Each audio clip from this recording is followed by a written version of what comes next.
Hello, everybody, and welcome to Inside Blue Jay Baseball. We're with Ed Servais, Ed Servais, head coach of Creighton Blue Jay Baseball, and this is the Ed Servais Show. I'm Yano Mangiamelli alongside Coach Ed Servais.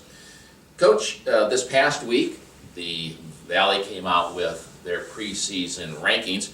Creighton was ranked 7th. Now, you and I know that preseason rankings always aren't an indication of how a team's going to finish at the end of the year, but it is a perception by the other schools in the league about what we have.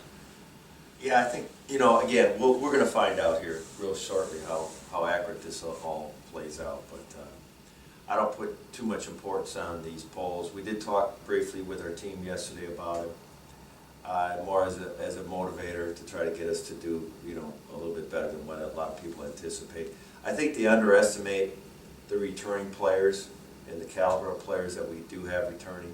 That's what these polls are based on, predominantly, is who's returning, and there's a lot of things that are going to play into this season. It's a long season. We have injuries. We got guys overachieving, underachieving, and so on. So it is what it is. I don't have any problem with it, and we're going to share it with our team from time to time as we go through the early part of our workouts here, and we'll find out. We'll find out here shortly.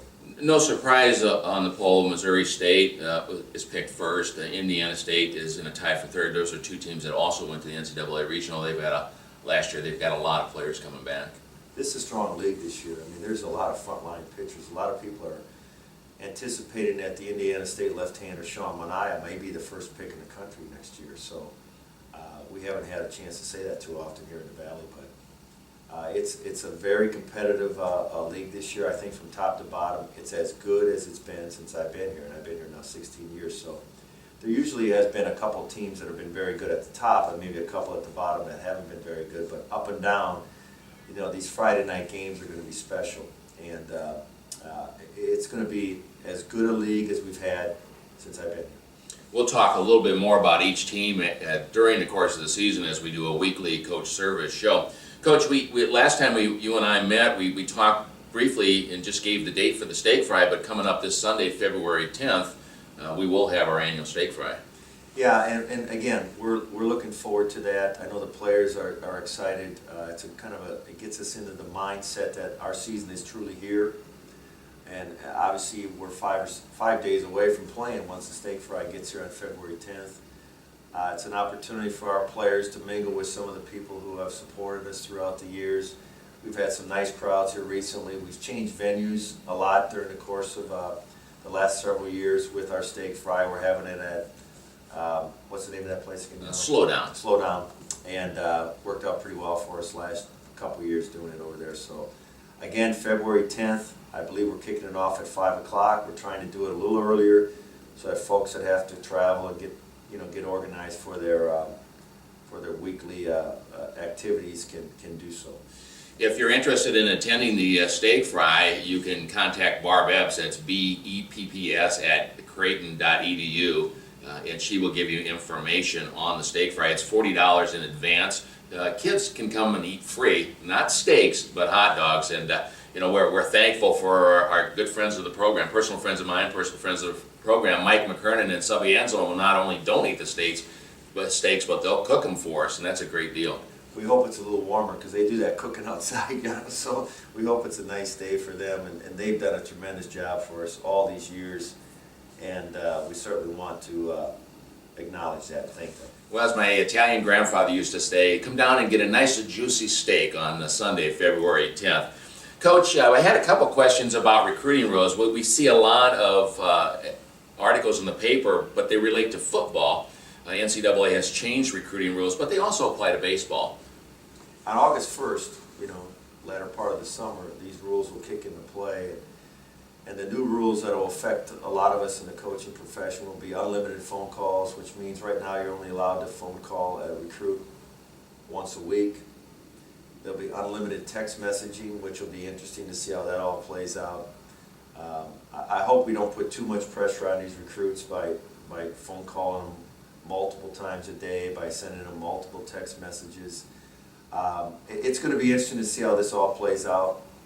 I like the fact that the NCAA has realized there's no way to monitor that stuff. There's coaches probably right now, making more than one phone call a week and so on. But I don't want to get to the point where it's too much of a hassle for the recruits.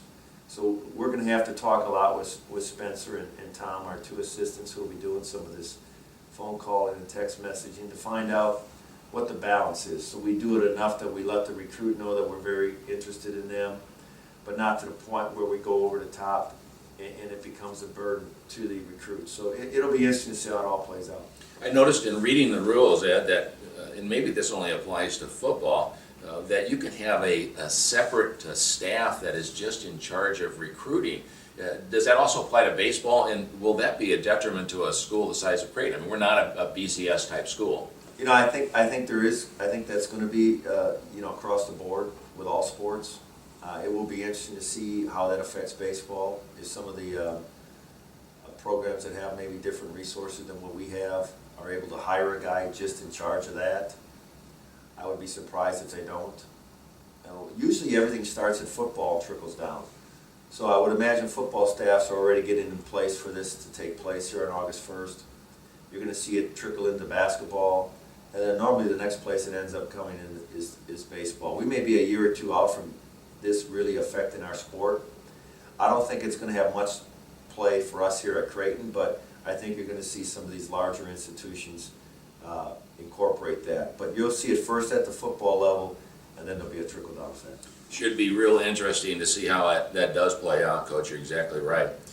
A lot of people see the end of a season, kids go home, and then they see the start of the next season, but there's a lot of work that goes in between that. So take us a little bit through, we're inside Blue Jay baseball, that's what we're doing here. Take us through the process when the last pitch occurs, the final game of the season. What do you do with the kids?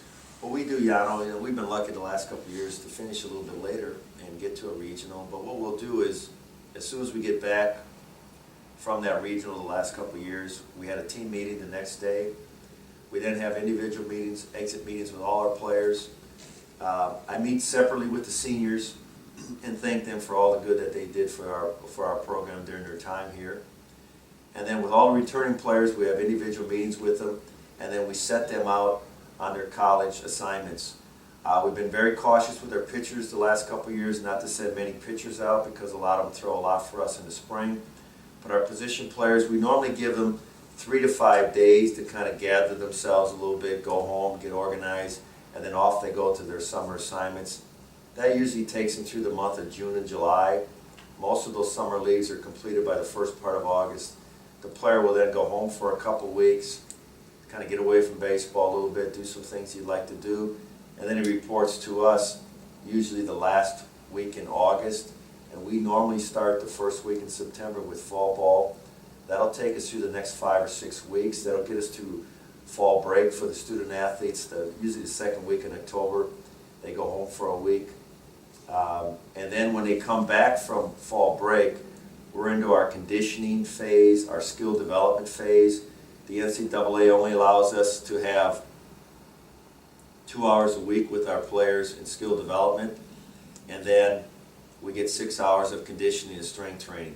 So now we're into a different part. We're trying to really isolate and work on 2 or 3 things with our players, whether it be offense, whether it be defense. The pitchers are working on some things that they need to get better at, and we're trying to build up their bodies. And many of our players come to us, especially our freshmen, where they need to add some additional weight to get through a grind of 56 regular season games in the spring. So there's a heavy emphasis on that part, and that gets up to dead week. At dead week, the NCAA does not allow us to work with our athletes, and then obviously finals, we do not work with them as well. And then they come back from Christmas break, which was longer this year. It seemed to be an extra week this year. And then we had about 10 days to work with them on this skill development conditioning phase again. And then we started our regular practices on January 25th. So there's not a lot of downtime for the student athletes now at the Division I level.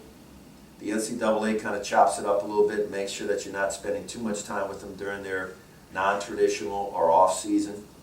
And it seems to work, and we're pleased with it. And the players seem to be ready to go when it comes to be the first day of practice. Well, definitely not a one season sport or a spring semester. It looks like it's quite involved. Are you worried, and how do you handle mental fatigue as it might set in? You know, I think there's a lot of conversation about this, and I'm a believer that this mental fatigue or burnout, as we sometimes call it, is a choice. I think it's overrated. I think we're spending too much time with it. I know as an athlete, you know, a long time ago, we didn't have these buzzwords. And so I don't worry that much about it. I think if you have a love and a passion for what you're doing, that burnout element is not a factor. Whether you're working in the business area, whether you're an athlete, whether you're a teacher, whether you're a coach, you know, we're pushing and grinding just as hard as those players are. And so we don't dwell a lot on the burnout or mental part of it. We do spend a lot of time in the mental part of it in preparation for the season, but not that we are, you know, pushing too hard that these kids are going to be mentally fatigued. I don't think I've seen that with our players. You know, that's one of the many reasons why we have short workouts. We only practice for 2 hours and 15 minutes to 2.5 hours. We keep them well paced. They've got enough time in their day where they have some diversions and other things that they can do. Well, let's conclude this week's show. Coach, next week we'll break down the team, the new players, and talk about them individually. On behalf of Coach Ed Servais, I'm Yano Mangiamelli. We want a special thanks, shout out to Glenn Siss of Baseball SID here at Creighton, and Joe Wellman, who does some of the audio work for us. Without their help, we couldn't get this done. Until we meet again, go Jays.